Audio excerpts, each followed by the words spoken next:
Que nós somos seres vivos com maior capacidade de sobrevivência não resta dúvida. Mas não somos os primeiros e nem seremos os últimos.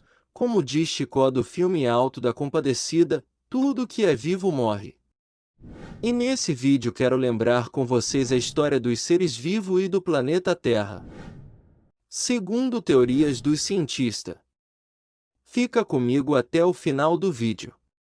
3, 2, A origem da vida é um dos assuntos que mais incitam a nossa curiosidade. Será que a primeira forma de vida surgiu em nosso planeta ou chegou aqui após ser formada? Será que a vida foi criada por ação divina? A Terra primitiva possuía as condições necessárias para a formação da vida? Várias são as hipóteses que tentam explicar como a vida surgiu e nós abordaremos algumas das mais conhecidas. O criacionismo, uma das ideias mais antigas sobre a origem da vida, defende que os seres vivos do nosso planeta surgiram por ação divina, assim como descrito na Bíblia, mais precisamente no livro de Gênesis. Essa ideia é até hoje muito aceita por fiéis em todo o mundo. A panspermia é uma hipótese que afirma que a vida não surgiu em nosso planeta, mas fora dele. Essa ideia teve início com a afirmação do filósofo grego Anaxágoras, que afirmou que sementes da vida poderiam ser encontradas em todo o universo. Com essa afirmação, surgiu a ideia de que a vida poderia ter sido gerada em outro local e depois ter chegado à Terra. A hipótese da panspermia ganhou força em 1830, quando pesquisadores descobriram a presença de compostos orgânicos em amostras de meteorito. Os meteoritos, então, poderiam ser considerados como veículos de transporte de partículas para várias partes do espaço. Desse modo, se meteoritos chegassem à Terra contendo vida, poderiam inoculá-la em nosso planeta. Dentre as críticas feitas a essa hipótese, podemos destacar o fato de que o espaço é um ambiente muito hostil para permitir que seres vivos sobrevivam a essa jornada por diferentes locais. Além disso, essa é uma hipótese que não pode ser testada. A hipótese mais aceita atualmente para explicar a origem da vida no planeta é a de Oparin e Haldane. Esses dois pesquisadores, de maneira independente, propuseram que a Terra apresentava uma atmosfera diferente no passado e que a ação de diferentes fatores culminou na formação de moléculas simples, as quais deram origem à vida. A atmosfera primitiva, de acordo com Oparin e Haldane, era composta basicamente por amônia, hidrogênio, metano e vapor de água. O vapor de água era essencial para a formação de nuvens, que se precipitavam, ocasionando chuvas, o que permitiu que a superfície da Terra recebesse água. Essa água evaporava muito rapidamente, uma vez que, no início, a superfície era extremamente quente. A atmosfera da Terra primitiva sofria ainda com a ação de descargas elétricas e radiação ultravioleta do Sol.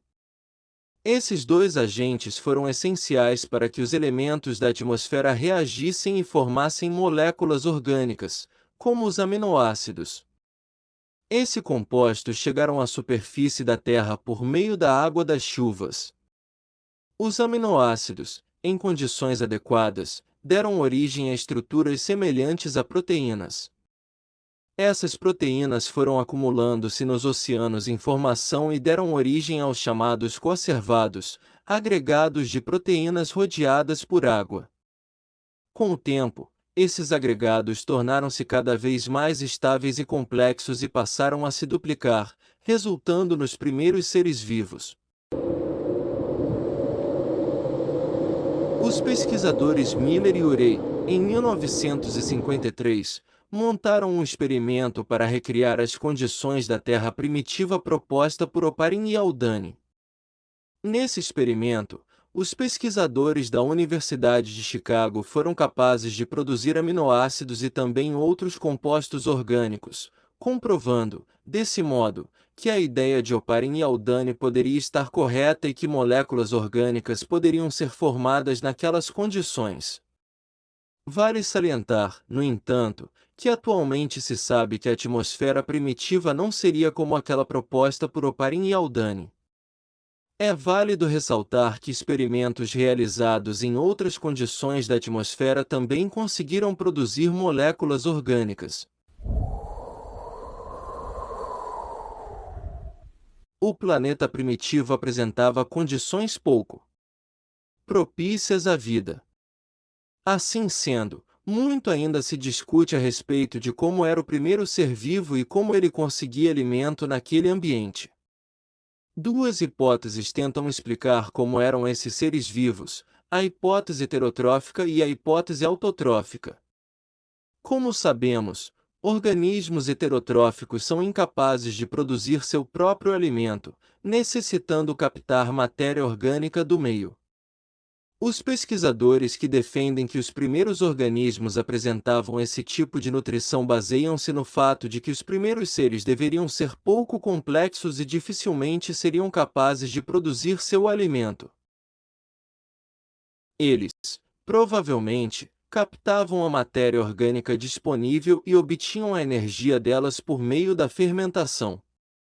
A outra hipótese existente sugere que os seres vivos primitivos eram, sim, capazes de produzir seu próprio alimento e realizavam quimiossíntese, isto é, quando os seres vivos são capazes de produzir moléculas orgânicas utilizando a energia liberada de compostos inorgânicos.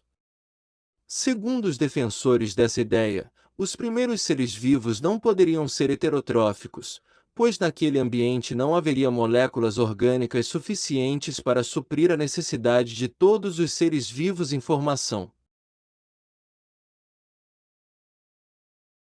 As origens do ser humano têm sido discutidas há séculos e até hoje não existe um consenso sobre a questão. Alguns creem no criacionismo, outros acreditam na evolução das espécies, já outros buscam as respostas em seres de outros planetas, entre outras teorias. A teoria criacionista foi feita a partir de conceitos judaico-cristãos que se encontram na Bíblia. No princípio, Deus criou o céu e a terra, trecho retirado da Bíblia de Jerusalém. De religião em religião, todas acreditam que seu Deus tenha criado a tudo e a todos. Na Bíblia, há um trecho que diz que nossa criação foi feita à imagem de Deus, dando a entender que Deus não é alguma coisa ou alguma força, mas alguém como nós. A teoria evolucionista baseia-se nos estudos do cientista inglês Charles Darwin, que propôs o evolucionismo em um de seus livros, A Origem das Espécies. De acordo com Darwin, todos os seres vivos tiveram sua evolução a partir de um ancestral comum. As mudanças ocorridas e as diferenças entre as espécies deram-se pelo processo de seleção natural, no qual os indivíduos que melhor se adaptam ao meio ambiente sobrevivem, deixando descendentes, que por sua vez também sofrem alterações em seu mecanismo biológico e deixam novos descendentes formando um círculo vicioso. Estudiosos e defensores da teoria evolucionista pregam que, em dado momento da evolução, os seres humanos e os macacos tiveram um ancestral em comum. Deste ancestral evoluíram dois grupos diferentes, um deles gerou o macaco e o outro gerou os seres humanos. Esta tese teve forte impacto na sociedade cristã do século XIX. Duramente criticado pelos religiosos, Darwin continuou suas pesquisas. É pessoal, a vida é um mistério. Vou ficando por aqui, até o próximo vídeo.